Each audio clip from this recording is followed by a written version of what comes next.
تو قرآن مجید، ہاں میں یہ عرض کر رہا تھا کہ اللہ تعالیٰ کے انسان پر جو سب سے بڑا احسان ہے نا، سب سے بڑا احسان، وہ احسان یہ ہے کہ انسان کو یہ تمیز ہو جائے. تمیز سمجھتے ہیں؟ تھوڑی گاڑی اردو ہے. یہ پتہ چل جائے کہ صحیح کیا ہے اور غلط کیا ہے، کیونکہ انسان کی پہچان ہی اسی سے ہے کہ وہ صحیح راستے کو اختیار کرے اور غلط راستے سے وہ بچے.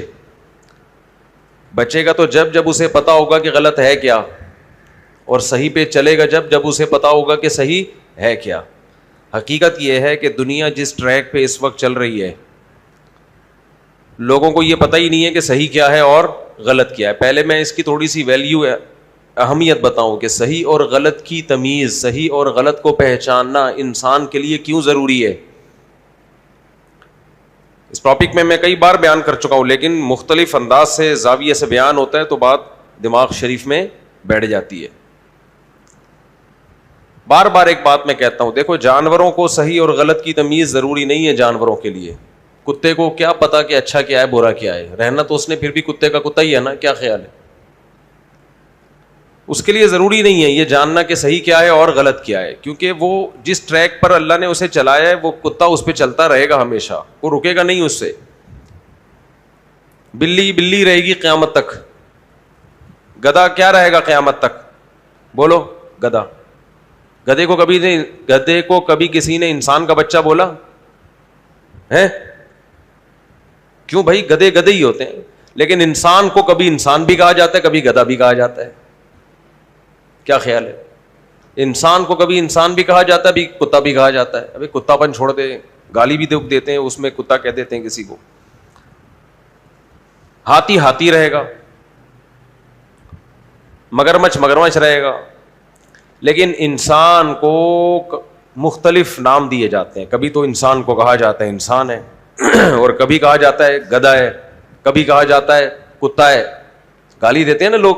کیا کر رہا ہے ابھی میں گالی نہیں دینا چاہ رہا، وہ کتے والی گالی، خنزیر بھی کہہ دیتے ہیں. بزدل ہو تو لومڑی کہہ دیں گے اس کو. ابے کیا لومڑی بنا ہوا ہے؟ نہیں، گیدڑ بول دیں گے اس کو. چالاک ہو تو لومڑی بول دیں گے اس کو.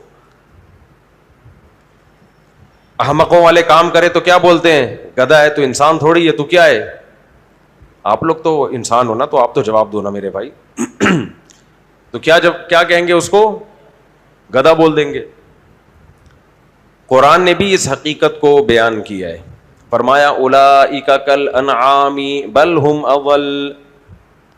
انسانوں میں دو کی طرح کے انسان ہیں. لقد خلقنا الانسان فی احسن تقویم. یا تو انسان سپیریئر ہے، بہت اعلی مخلوق ہے، اور یا اسفل سافلین، بدتروں سے بھی بدتر مخلوق. دنیا میں کوئی مخلوق جو سب سے بدتر سمجھی جاتی ہو، مثال کے طور پر مسلمانوں کی نظر میں سب سے بدتر مخلوق کون سی سمجھی جاتی ہے؟ خنزیر. تو اللہ کہتے ہیں بدترین مخلوق سے بھی بدتر کیا ہے؟ انسان. یہ اشرف المخلوقات بھی ہے، احقر الورا بھی ہے. تھوڑی گاڑی عربی ہے. اشرف المخلوقات، عربی نہیں اردو ہے یہ، مخلوقات تو نہیں ہوگا. تو اشرف کہتے ہیں عزت دار کو. اردو میں شریف کا مطلب شریف ہوتا ہے، جو کہ نہیں ہوتے آج کل، نام ہوتا ہے شریف. اور عربی میں شریف شرافت کہتے ہیں عزت کو. شرافت عربی میں کسے کہتے ہیں؟ کچھ الفاظ ایسے ہیں جو اردو میں وہ کوئی اور سینس میں ہیں، عربی میں، بولو ادھر توجہ ادھر نا، عربی میں اس کا سینس کچھ اور ہے.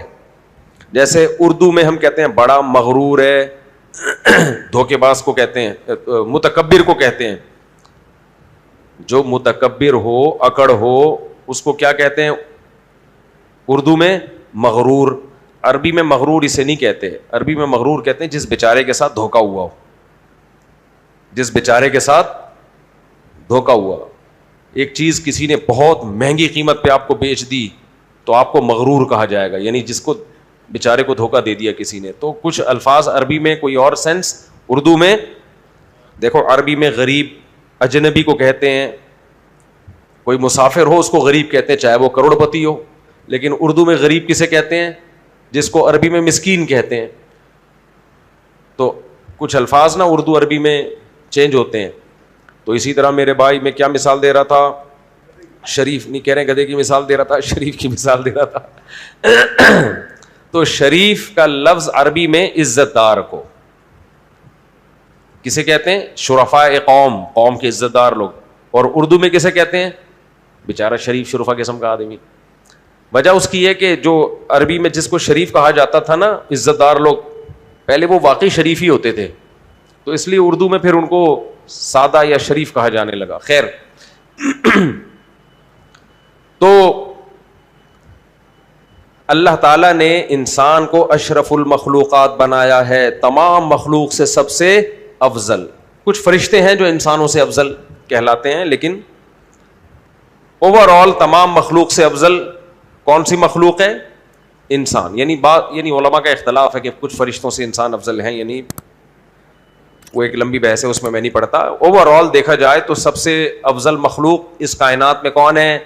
بولو, انسان. وہی انسان سب سے بدتر مخلوق بھی ہے اللہ کی نظر میں.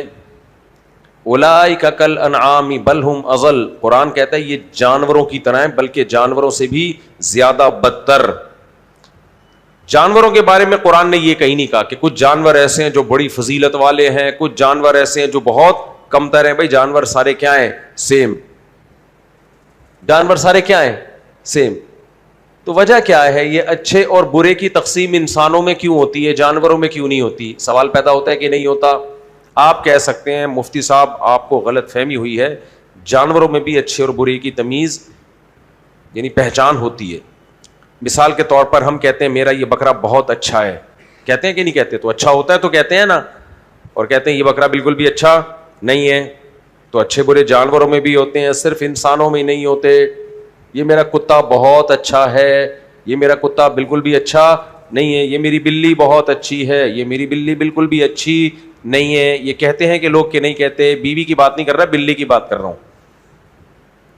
کچھ لوگ ڈر گئے کہ میری بیوی اچھی کہہ دیا مفتی صاحب نے, تو آپ کہہ رہے ہوں کہ ہماری بیوی کہاں اچھی ہے. بہت سو کی اچھی بھی ہوتی ہے الحمدللہ, آپ کی نہیں ہے تو ضروری نہیں کہ سب کی نہیں ہے. اچھا, کچھ لوگوں کو کچھ غلط تجربے ہوتے ہیں تو وہ سمجھتے ہیں کہ سب کے ساتھ ایسا ہی ہو رہا ہے. کچھ خواتین جو مجھ سے بہت تپی ہوئی ہوتی ہیں نا, کچھ خواتین ایسی ہیں جو کمنٹس ایسے کر رہی ہوتی ہیں جیسے توے پہ بٹھا دیا ہو ان کو کسی نے لا کے. میرے بیانات پہ وہ کمنٹس ایسے کر رہی ہوتی ہیں میرے خلاف کہ جیسے وہ صوفے پہ بیٹھ کے نہیں, بلکہ وہ کمنٹس لکھتے ہوئے کہاں بیٹھی ہوئی ہیں؟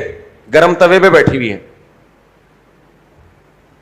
کیونکہ میں جب بتاتا ہوں کہ مرد حاکم ہے, اس کی اطاعت کرو, تو ان کے میاں ظالم ہوتے ہیں. ان کے میاں کیا ہوتے ہیں؟ ظالم ہوتے ہیں. اب جب میں بیانات میں یہ بتاتا ہوں کہ کمانا مرد کی ذمہ داری ہے, عورت گھر سنبھالے, اور مرد کما کے کھلائے گا, عورت اس کی اطاعت کرے گی شوہر کی, زبان نہیں چلائے اس کے آگے, اس کا احترام کرے, تو وہ تپی ہوئی ہوتی ہیں شوہر کے حقوق سن کے. کیونکہ ان کو کوئی ظالم میاں, تو وہ پتہ کیا کہتی ہیں, ہم کیوں کسی کے غلام بنے, ہم خود کمائیں گے تاکہ ہم کسی کے غلام نہ بنے. سمجھ میں آ رہی ہے بات کہ نہیں آ رہی ہے؟ وجہ اس کی ہے کہ ان کو اپنے ہسبینڈ سے محبت نہیں ہوتی, تو ہسبینڈ کی ماتحتی میں آنا پسند نہیں ہوتا ان کو. ارے انسان اسی کے آگے جھک جاتا ہے, فرما بردار بنتا ہے جس سے انسان کو محبت ہوتی ہے. ماں کے قدموں میں بیٹھنے میں مزہ آتا ہے کہ نہیں آتا؟ ابا کے چرنوں میں بیٹھنے میں مزہ آتا ہے کہ نہیں آتا؟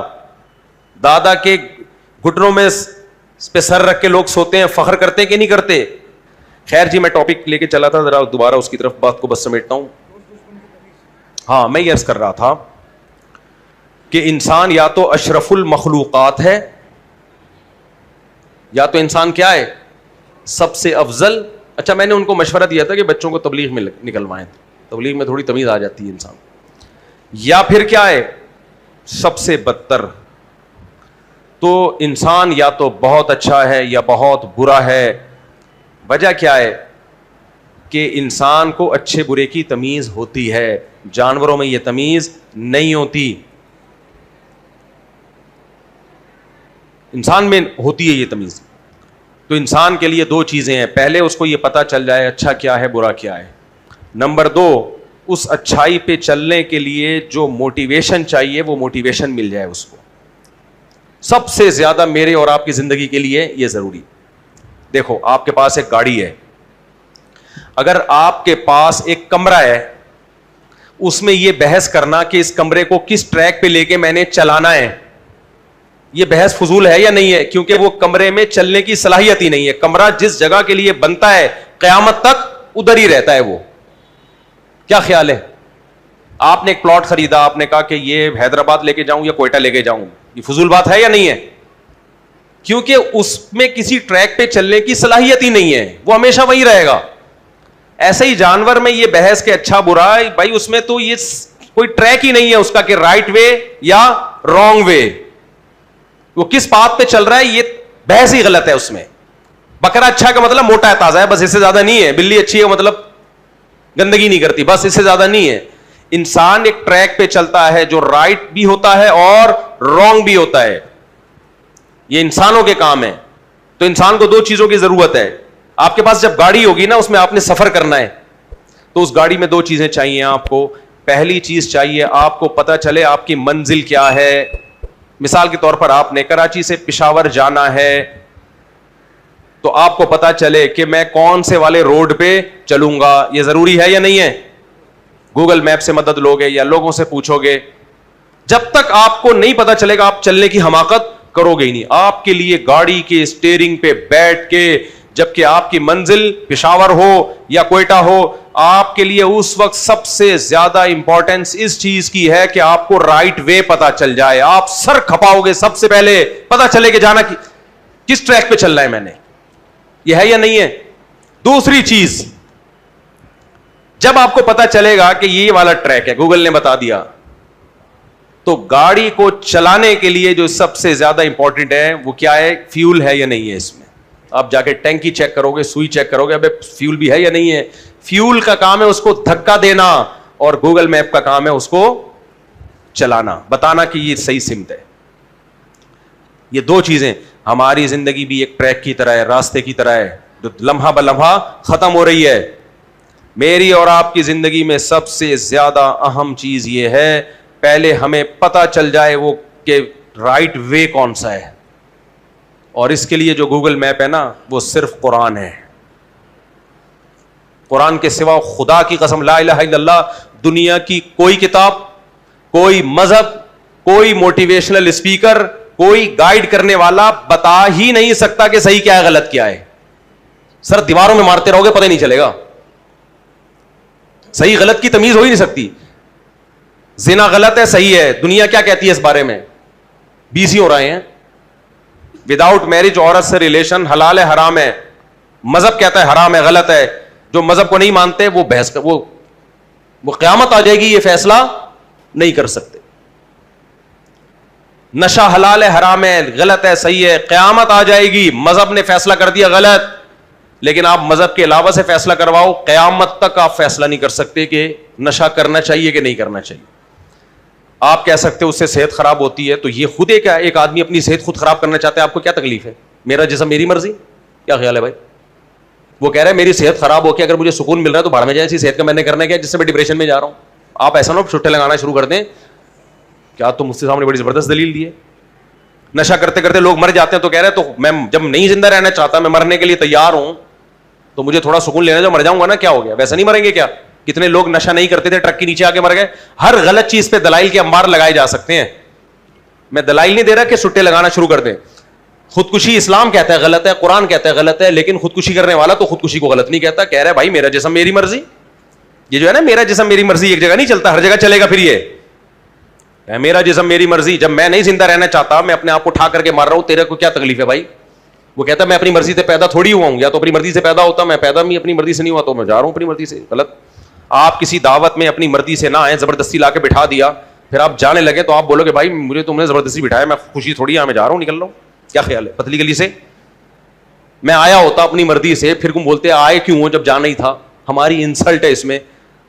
تو آپ جواب میں کہو گے میں آیا نہیں ہوں, مجھے زبردستی لایا گیا, لہٰذا میں جا رہا ہوں. تو خودکشی کرنے والا یہ دلیل دے سکتا ہے میری مرضی سے نہیں پوچھا گیا تھا کہ دنیا میں جانا ہے کہ نہیں جانا, اور اگر مجھے بھیجا گیا تھا تو مجھے کیوں نہیں ملی وہ جو میں چاہتا تھا. زیادہ تر خودکشیاں اسی بیس پہ ہو رہی ہوتی. مجھے رخشندہ کیوں نہیں ملی, محمودہ کیوں نہیں ملی مجھے, ٹھا ختم. خودکشی زیادہ تر اسی وجہ سے ہوتی ہے کہ جو جہاں چاہ رہے تھے اس کے بچے آپ کو ماموں کہہ رہے ہیں, جہاں آپ کی شادی ہو چکی تھی, منگنی ہو چکی تھی, جو آپ کے خوابوں اور خیالوں میں بستی تھی, اس کے بچے آپ کو کیا کہہ رہے ہیں, ماموں. ٹھا مار دی. یہ ذلت برداشت نہیں ہوتی. تو وہ کہہ سکتا ہے جب مجھے دنیا میں غم مل رہے ہیں فائدہ نہیں ہے. تو میرے بھائی اگر مذہب نہیں ہے تو خدا کی قسم قیامت آ جائے گی, صحیح اور غلط کی بحث ہی ختم نہیں ہوگی. تو چلو گے کیسے اس ٹریک پر؟ چلنا تو اگلا مرحلہ ہے. ہمارے اسلام نے سارے ٹینشنیں ہماری کیا کر دیں, بولو ختم. اسلام نے بولا شراب کا ایک قطرہ بھی حرام ہے, بھلے نشہ نہ ہو اس میں, بس نشے کی چیز ہی حرام ہے, ختم, بس پلید ہے. جوا کیا ہے, 5 روپے کا جوا بھی اسی طرح حرام ہے جیسے 5 ارب کا جوا. حالانکہ 5 روپے کے جوے میں کیا نقصان ہو رہا ہے کسی کو, چھوڑ دو, یہ تمہاری بحث ہی نہیں ہے. ہمیں اسلام نے کنفیوژن سے بچا لیا. اسلام نے کہا زنا تو دور کی بات, زنا کے قریب پھٹکنا بھی حرام ہے, ختم. یا اللہ اپنی خواہش پہ کیسے قابو پاؤں, نکاح نہیں ہو رہا, مجبوری ہے, میڈیکل سائنس ہی کہتی ہے, وغیرہ وغیرہ, ٹھش پھش. اللہ نے کہا میڈیکل سائنس کو ایک طرف رکھو, میں خدا ہوں, میں نے کہہ دیا کسی بھی صورت میں زنا تمہارے لیے لیگل نہیں. اپنی خواہشات کے کڑوے گھونٹ کو پی جاؤ, بس اللیگل, حرام. تو مسئلہ حل کر دیا کہ نہیں کر دیا؟ ماں باپ کا مسئلہ انہوں نے اولڈ ہاؤس میں اٹھا کے پھینک دیا والدین کو اپنے. گوروں نے کیا کیا, ٹینشن دے رہے ہیں. کہاں جائیں گے ماں باپ, بولو اولڈ ہاؤس. اللہ نے کہا نہیں, ماں باپ جنت کمانے کا جو ٹائم شروع ہوتا ہے وہ تو ماں باپ کے بڑھاپے میں ہوتا ہے. وہ شروع ہی کب ہوتا ہے, جب بوڑھے ہو جائیں. ابھی تو ٹائم شروع ہوا ہے خدمت کا, ابھی تو ان کے قدموں میں گھسنے کا ٹائم شروع ہوا ہے, چرنوں میں بیٹھنے کا ٹائم شروع ہوا ہے. سمجھ میں نہیں آ رہی بات, میرا خیال ہے, وغیرہ وغیرہ بہت ساری چیزیں ہیں. تو پہلی چیز ہمیں یہ احسان کیا اسلام نے, قرآن نے, پیغمبر صلی اللہ علیہ وسلم نے, صحیح اور غلط کی بحث سے ہمیں, ٹائم ویسٹنگ سے اللہ نے ہمیں کیا کر لیا, بچا لیا. اب صرف اس صحیح پہ چلنا اور غلط سے بچنے کے لیے جو فیول ہے, جس کو موٹیویشن کہا جاتا ہے, وہ چاہیے. وہ ایسی پاورفل موٹیویشن ہے نا مذہب کے بعد, مذہب کے پاس ایسی پاورفل موٹیویشن ہے جو پریکٹیکلی نظر بھی آ رہی ہے. دیکھو میں کل ایک رپورٹ پڑھ رہا تھا, انڈیا میں, چائنا میں لڑکیاں پیدا کرنا ختم کر دی ہیں کم بختوں نے. وجہ کیا ہے کہ 2 بچے ہی رکھنے ہیں تو بیٹا ہوگا. ہمارے یہاں 6 8 9 بیٹیاں بھی ہو جاتی ہیں, کوئی بات نہیں, ہونے دو. کیوں؟ اب بتاؤ, اس نیت سے بیٹی کو ماں کے پیٹ میں قتل کر دینا کہ مجھے بیٹا چاہیے, یہ جرم ہے یا نہیں ہے؟ لیکن قتل کرنے والا اس کو جرم نہیں سمجھتا, وہ نہیں سمجھتا. اور اگر سمجھتا بھی ہے تو اس کو موٹیویشن چاہیے نا اس جرم سے روکنے کے لیے, وہ موٹیویشن اس کے پاس نہیں ہے. وہاں کی حکومت اگر کہے گی بچیاں پیدا کرو کوئی بات نہیں, ثواب ملے گا, وہ کہتے ہیں ثواب کیا ہوتا ہے, کون دے گا ثواب. انڈیا میں ایک ریاست میں قانون بنایا ہے کہ ایک بچہ پیدا کرنے پر گورنمنٹ 30,000 روپے دے گی. وہاں نیچے لوگوں کے کمنٹس تھے کہ 30,000 میں بچہ پل جائے گا, 30,000 میں تو ڈبے کا دودھ کا خرچہ نہیں آتا. ایک ریاست ہے انڈیا کی, اس میں گورنمنٹ نے یہ لا بنایا ہے, کیونکہ انڈیا کی بھی اب گروتھ ریشو کم ہو رہا ہے. کیا ہونا شروع ہو گیا, کم. TFR جو ہوتا ہے نا, ٹوٹل فیٹیلٹی ریٹ, وہ نیچے کی طرف جانا شروع ہو گیا. بہت سے ملک اپنے آپ کو خود ہی کھا کے ختم کر دیں گے. یہ ایسی بڑی حماقت ہوئی ہے دنیا میں لوگوں سے, غربت مہنگائی کے نام پہ. صرف مسلمانوں کا ریٹ کیا ہو رہا ہے, کیونکہ وہ قرآن کو مانتے ہیں, وہ ان فضول باتوں پہ یقین نہیں رکھتے. قرآن نے کہا رزق میں دیتا ہوں, اولاد میں دیتا ہوں, خرچہ بھی میں دوں گا. ہندو تو یقین نہیں کرے گا, کہے گا بھگوان بولتا ہے, دیتا ویتا ہے نہیں. کیا خیال, دیے بھی بھگوان نے کتنے, وہ کہیں گے 40,000 30,000 گورنمنٹ دے رہی ہے, 30,000 میں کیا ہوتا ہے. ہمارے ہاں تو عبداللہ بن مسعود جیسے مسکین ترین صحابی, جن کے پاس صرف ایک کپڑا تھا, لنگی, اوپر کا کپڑا نہیں تھا, اتنے مسکین صحابی کو حکم دیا جا رہا ہے کہ جلدی نکاح کرو اور اولاد پیدا کرو. ہمارے یہاں تو بچے زیادہ پیدا کرنے کا حکم صرف مالداروں کو نہیں ہے, اس کے اولین مخاطب دنیا کے غریب ترین لوگ ہیں, ان کو کہا جا رہا ہے کہ شادی بھی جلدی کرو اور بچے بھی زیادہ پیدا کرو. تو ہمارے پاس تو اب یہ بحث ہی ختم ہو گئی کہ یہ 2 بچے ہی اچھے. بھائی یہ تو ہمیں مذہب پہلے بتا چکا ہے کہ اولاد اللہ کی نعمت ہے, تو ہمارے لیے کنفیوژن ختم ہو گئی. تو میں جلدی سے بات کو سمیٹوں. تو وہ جو اب وہ کیا کرتے ہیں, بچے کو ماں کے پیٹ میں, بچی ہے تو ماں کے پیٹ میں قتل. ہم یہ کام نہیں کرتے, کیوں؟ ہمارے پاس پاورفل موٹیویشن ہے. کیا موٹیویشن ہے؟ صحیح بخاری مسلم یا ترمذی کی صحیح حدیث ہے، نبی کریم صلی اللہ علیہ وسلم نے فرمایا جس نے 3 بیٹیوں کی کفالت کی اس کے لیے میں جنت کا ضامن. صحابی نے پوچھا اگر 2؟ آپ نے فرمایا 2 کی بھی. تو میرے بھائی ہمارے ہاں تو جتنی بیٹیاں پیدا ہو رہی ہیں جنت کی ضمانت بڑھتی چلی جا رہی ہے, اور یہ ضمانت کسی بت کی نہیں ہے, یہ اس پیغمبر صلی اللہ علیہ وسلم کی طرف سے ضمانت ہے جو اللہ کے رسول اور آپ کے رسول ہونے پر خدا نے دلائل کے انبار لگا دی ہیں. یہی وجہ ہے کہ ایسی پاورفل موٹیویشن ہے سید الانبیاء محمد صلی اللہ علیہ وسلم کے پاس کہ 1400 سال پہلے آپ نے کہا تھا کہ رمضان میں 1 مہینے کے روزے رکھو. اب جب رمضان آتا ہے, جون کا مہینہ ہو, جولائی کا مہینہ ہو, ریگستان کی گرمی ہو, کروڑوں لوگ 1 مہینے بھوکے پیاسا رہتے ہیں. اتنی پاورفل موٹیویشن کسی سائنٹسٹ کے پاس ہو سکتی ہے؟ کسی حکومت کے پاس ہو سکتی ہے؟ تو یہ جو پاورفل موٹیویشن اچھے کام پہ چلانے کے لیے چاہیے, یہ کس کے پاس ہے؟ میرے اور آپ کے پاس, مسلمانوں کے پاس. غیر مسلم اس موٹیویشن سے محروم. تو نہ اس کی گاڑی, وہ گاڑی کے اسٹیئرنگ پہ آ کے بیٹھتا ہے, نہ اس کے پاس گوگل میپ ہے, اور نہ اس کے پاس اس ٹریک پہ چلانے کے لیے فیول ہے. ہمارے پاس میپ بھی بڑا شاندار اور ٹینکی بھی ہماری بھری ہوئی ہے. نہیں یار یہ سمجھ بات. اس لیے میرے بھائی مذہب کی, اسلام کی قدر کرو, انسان کے بچے بنو, استغفر اللہ, کسی اور مخلوق کے بچے بننے کی کوشش مت کرو. ماشاء اللہ, یہ تو میں نے ان سے, ان کی 9 بیٹی ہیں. جب آئے تھا نا, میں نے کہا بھائی آپ تو کچھ بھی کر لو, میرا خیال ہے لگتا ہے ایسا ہی ہے کہ جنت میں جاؤ گے. ویسے یقینی طور پہ کسی کو جنتی قرار دینا ممکن نہیں ہے, کیونکہ جب یہ مائک ہاتھ میں پکڑ کے بیٹھ جاتے ہیں نا تو لوگ کہتے ہیں کہ ہم نہیں جانے دیں گے. خیر مذاق کر رہا ہوں یار, آپ سے بے تکلفی ہے نا, آپ ایک سیریس نہیں ہو جایا کرو. یہ تو لوگ ہنس رہے ہیں تھوڑا سا بیچارے, ٹینشن نہیں, کوئی سیریس نہیں ہو رہا. تو 9 بیٹیاں تو 3 گنا ضمانت ہے بھائی. ہمارے لیے کیا مسئلہ ہے یار, بیٹی ہو بیٹا ہو, کیا خیال ہے؟ ہمارے لیے تو مسئلہ ہی نہیں ہے. مسئلہ تو ان کمبختوں کے لیے جو مادہ پرست ہیں, کہتے ہیں بچی ہو گئی تو پھر یہ وغیرہ وغیرہ وغیرہ, ٹھش پش, بھاڑ میں جائے یار, یہ تمہاری ٹینشن ہے, یہ ہمارا ہیڈ ایک. ہمارے ایک رشتے, بس سچی مچی کا آخری واقعہ, ہمارے ریلیٹو مرچنٹ نیوی میں کیپٹن, مسلمان تھے, شراب نہیں پیتے. اب وہ جب جہاز پورٹ پہ لگتا تو وہ سائنسدان آ جاتے, ڈاکٹر آ جاتے چیک کرنے کے لیے کتنی الکوہول ہے, وہ پھر جرمانہ لگتا ہے نا. تو کہہ رہے ہیں کہ وہ سارے پریشان ہوتے تھے, الکوہول اتنی نہ ہو, یہ وغیرہ وغیرہ. کہہ رہے ہم بیٹھے ہوتے تھے, بھائی ہم پیتے ہی نہیں ہیں تو ہمیں یہ ٹینشن ہی نہیں ہے کہ الکوہول کی مقدار ہماری باڈی میں ضرورت سے زیادہ ہے یا کم ہے, تو ہم تو پیتے ہی نہیں. تو میرے بھائی ہمیں کیا, شراب مہنگی ہو رہی ہے, سستی ہو رہی ہے, کچی شراب پی کے اتنے لوگ مر گئے, پکی شراب پی کے اتنے مردے زندہ ہو گئے, ہمیں یہ ٹینشن ہے ہی نہیں. ہماری ٹینشن اب یہ بھی نہیں ہے کہ بچے 2 ہی اچھے, نہ یہ فیملی پلاننگ والوں کی ٹینشن ہے. ہماری ٹینشن تو یہ بچے بھائی نعمت ہیں, کھلانے والا کون ہے؟ اللہ ہے. پلانے والا کون ہے؟ اللہ ہے. اور اگر کبھی غربت آ جائے, پیٹ میں روٹی نہ ہو کھلانے کے لیے, یہ بھی ٹینشن نہیں ہے. ہمارے نبی کو تو 1 وقت روٹی, کبھی زندگی میں 2 وقت پیٹ بھر کے آپ نے کھایا ہی نہیں ہے. بلکہ کیا ہے, نبی نے فرمایا جب بھوکے ہوں گے صبر کا ثواب لیں گے, پیٹ بھرا ہوا ہوگا کیا کریں گے؟ شکر کا ثواب لیں گے. تو ٹینشن تو ان غیر مسلموں کے لیے جو خودکشیاں کر رہے ہیں, سوئٹزرلینڈ میں رہ کے خودکشیاں کر رہے ہیں کمبخت. ہم انڈا بورڈ پہ آرام سے زندگی گزار رہے ہیں, اللہ ہمیں زندگی گزار رہے ہیں, عام لوگوں کو گالیاں دے رہے ہیں. یہ خوشی ہے تبھی تو گالیاں دیتے ہیں. الحمدللہ اللہ تعالیٰ عمل کی توفیق عطا فرمائے.